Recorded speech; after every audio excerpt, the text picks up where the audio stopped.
Okay, dito na. Para sa atin last. Dito.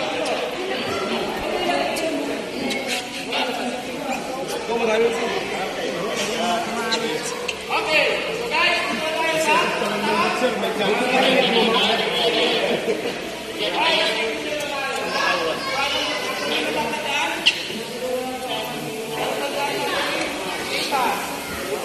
hold the pin, take the nozzle.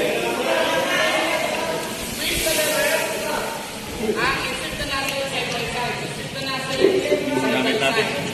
Maglapit. Pag masyadong malapit. Okay? Pag masyadong malayo.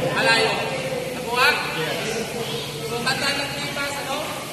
Alamin ang redirection. Kung saan pagpunta yung hangin, doon din. Huwag sasalungan. Huwag sasalungan. Dito na lang. And